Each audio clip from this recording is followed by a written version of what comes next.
Selamat pagi, Bapak Ibu Saudara yang dikasihi Tuhan. Jumpa lagi pada hari Rabu tanggal 27 Mei 2020.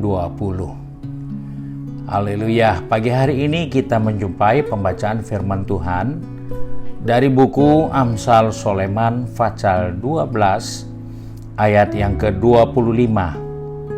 Ayat tersebut berkata seperti ini: kekhawatiran dalam hati membungkukkan orang, tetapi perkataan yang baik mengembirakan dia. Sebagai umat manusia, kita tahu bahwa kekhawatiran itu sangat dekat dengan kehidupan kita. Karena kita tidak maha tahu, sehingga wajar kita menjalani hidup ini dan berjuang dengan begitu banyak kekhawatiran. Salomo ingatkan, kekhawatiran itu membungkukkan orang. Mungkin kita tidak akan jumpa orang berjalan dalam keadaan bungkuk, ataupun kita yang dalam keadaan khawatir, kita berdiri di depan cermin, kita melihat postur tubuh kita masih cukup baik.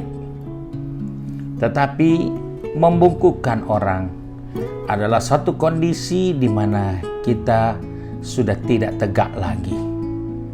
Suatu kondisi kita tidak tegar lagi.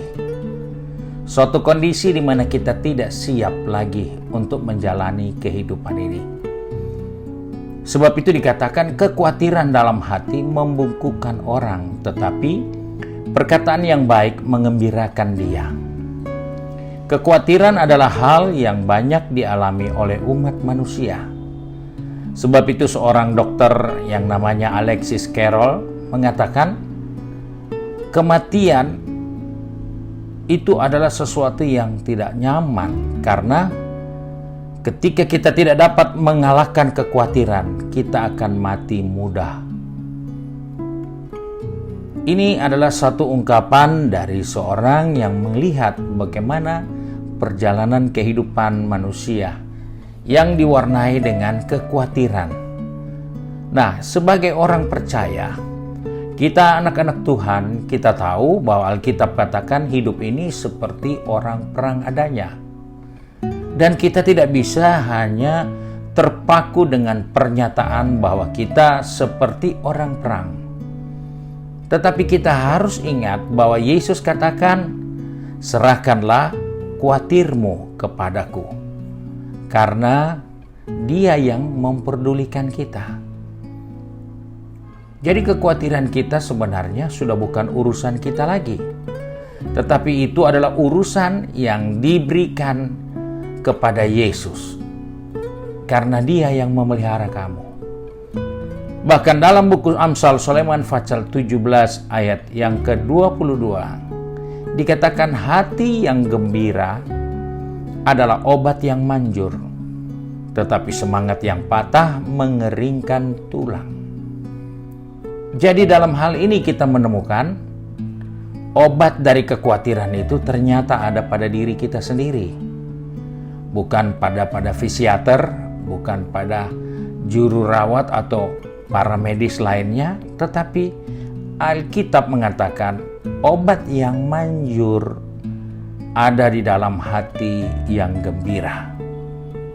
Mengeringkan semangat yang patah mengeringkan tulang. Itu yang Alkitab katakan. Sebab itu dalam kehidupan kita sebagai orang percaya, kita tahu bahwa kita berada di satu zaman yang bukan hanya persoalan satu bangsa, bukan hanya persoalan satu benua, tapi semua benua yang ada sekarang lagi berhadapan dengan COVID-19. Dan begitu banyak orang menghadapinya dengan kekhawatiran. Banyak orang menghadapinya dengan tanda tanya.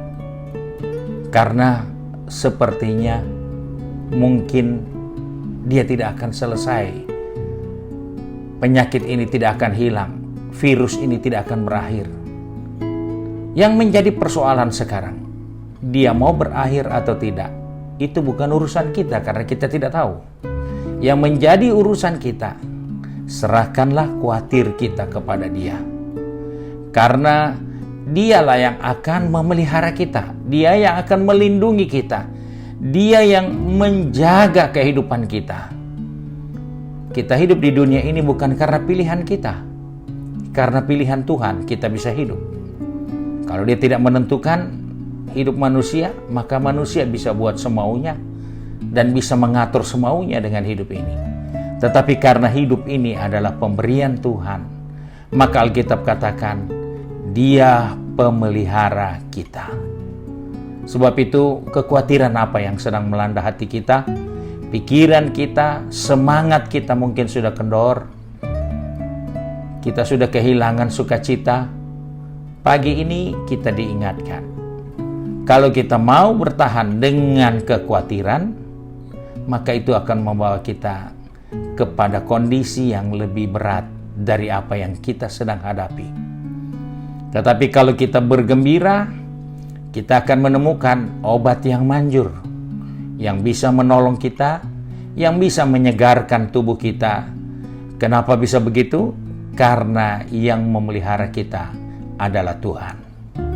Sering kita merasa kita yang pelihara hidup ini. Sering kita merasa kitalah yang lebih bertanggung jawab dengan hidup ini. Tetapi Alkitab dengan jelas katakan, serahkan khawatirmu kepadanya karena Dia yang memelihara kamu. Mari kita satu dalam doa.